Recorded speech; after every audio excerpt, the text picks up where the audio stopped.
It's 1878 in the beautiful city of Babylon in modern day Iraq. Archaeologists from British Museum are excavating a site and suddenly they discovered a cylinder. Friends, what is this cylinder and how this cylinder has impacted your life, my life, and the life of the whole world? Hello everyone, this is Dr. Vikas Kumar. I am an entrepreneur and an author, and today I am going to share with you 7 leadership lessons from the ancient Persia. And my big promise is, by the end of my talk, once you implement these leadership lessons, once you follow the framework, once you adopt the process, your complete perception towards leadership will change forever. That's my big promise. And in case your leadership is in a mess, then I have a message. So friends, let me begin my talk with a question to you. Have you ever felt, particularly in the year 2022, that the leadership is dead? Yes, friends, I have found that most of the leaders in this world today are bad, corrupt, mean and clueless.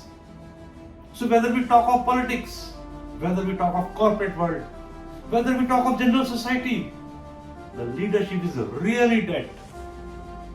Research shows that there is a deep crisis for good leaders across the globe. So let me share you a story. Story from ancient Persia. Story of a king who had wisdom, justice, courage, and temperance. This is the story of King Cyrus the Great. Friends, it's year 539 BC. In the ancient city of Babylon, King Nebuchadnezzar, along with his colleagues, is feasting. And suddenly, a writing appears on the wall.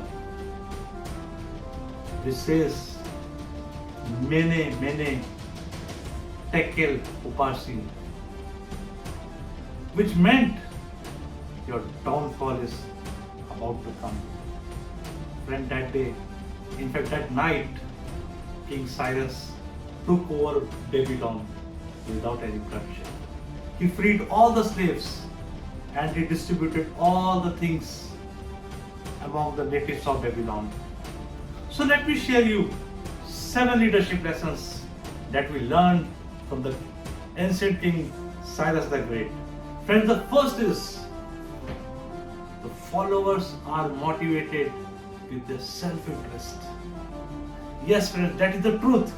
Whether you talk of politics, in corporate world, even in day-to-day life, whichever followers you are getting in your life, whosoever is giving you respect, there is always a self-interest of the followers from its leadership. And the second leadership lesson what we get from Cyrus is, don't promise anything which you can't fulfill. Now imagine the situation today. Look at the people around you. Everywhere you will find fake promises, empty promises. That was the vision of King Cyrus, who believed that he should never promise anything which can't be fulfilled. And the third leadership lesson, my friend, is lead from the front. King Cyrus was a courageous leader. He used to always lead his team from the front. Unlike the modern leaders who sit, relax at their places and their team is in the fields. And friends, the fourth leadership lesson is minimize the distinction between the teams.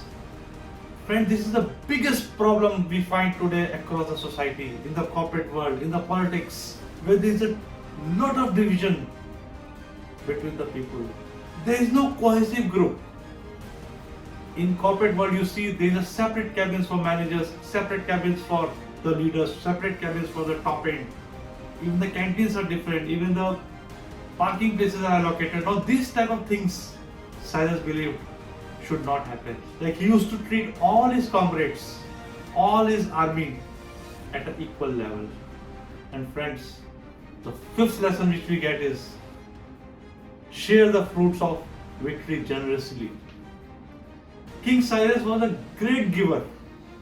In fact, there is a story where one of the friends of King Cyrus asked him, Cyrus, you distribute everything among your friends and among your people.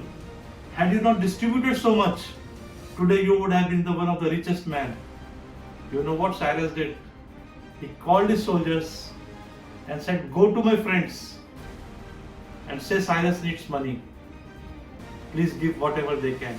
And believe me, whatever the amount his friend was saying, the soldier collected much more from his friends, which means if you are a big giver, the universe will give you the back.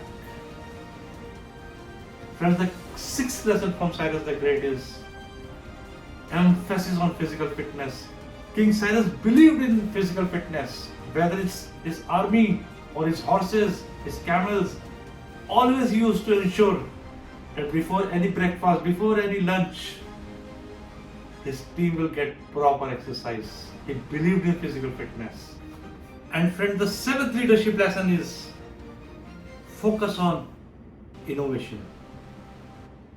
It is surprising.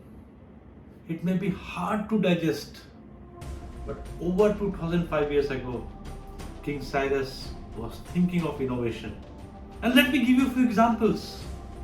Friends, wherever he was fighting against his enemy, many times he used to get, instead of horses, camels. That was the innovation.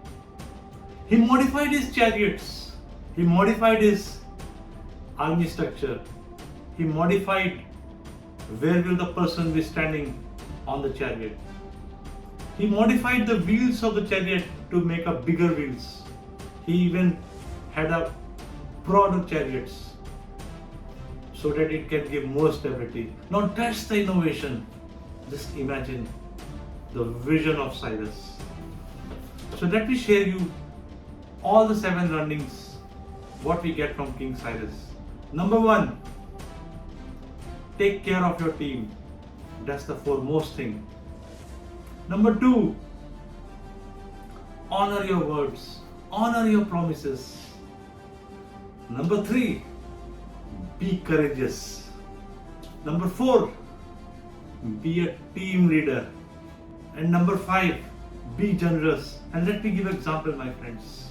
Once he conquered the Babylon, as I mentioned earlier, he liberated all the Jews. He gave the charter of what we call in the modern days the human rights. You won't believe, but most of the constitutions, including the Constitution of the United States, the concept of human rights has all been drawn from the learnings of King Cyrus.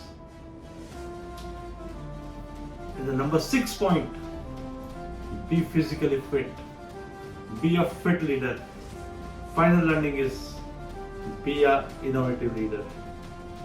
So my encouragement to all of you is implement these lessons now and be a leader like King Cyrus. Thank you.